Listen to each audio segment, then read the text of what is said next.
السلام عليكم، ازيكم حبايبي؟ عاملين ايه؟ يا رب تكونوا بخير. ان شاء الله النهارده هنعمل مع بعض المقرمشات، المكرونه المقرمشه بطريقه سهله جدا وبسيطه وبطعم حكايه احلى من اللي بتتباع في السوبر ماركت خالص. اول حاجه كده هنسمي الله ونصلي على الرسول ويلا بينا نبدا على طول.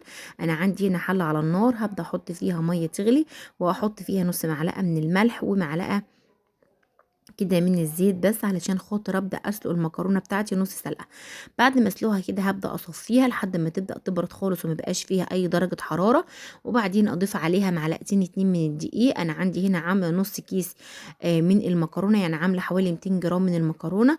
وبعدين بعد ما اقلب عليها الدقيق كده هبدا بقى احط طاسه على النار فيها زيت، واول ما يسخن معايا هبدا اضيف المكرونه مكرونايه جنب التانية، مش هضيف كميه كبيره علشان خاطر ما تلزقش معانا في بعضها، وكمان تتحمر كلها من جوه ومن بره، والمكرونه من جواها نفسها تبقى كده متحمره ومقرمشه زي ما احنا شايفين كده.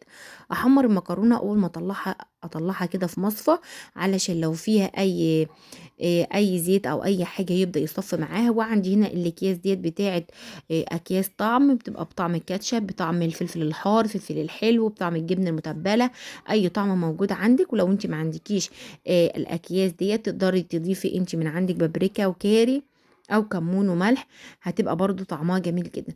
هضيف بقى الكيس عليها كده زي ما احنا شايفين، وبعدين هبدأ اقلبه كويس جدا علشان خاطر يمتزج كده كله مع بعضه في قلب المكرونه، عشان تبقى المكرونيه بتاعتنا كلها كده من جوه ومن بره متطعمه بالطعم كده، وبعدين تطلع معانا مقرمشه كده وجميله جدا، بتدوب في البق دوب، صحيه جدا عشان ما عليهاش مواد حافظه زي اللي احنا بنشتريها من بره، ومقرمشه كده وجميله. اتمنى تجربوا الطريقه دي باذن الله تعجبكم. ما تنسوش تشتركوا في القناه بتاعتنا وتفعلوا زر الجرس عشان يوصلكم كل جديد، ولايك وشير للفيديو لو الفيديو عجبكم.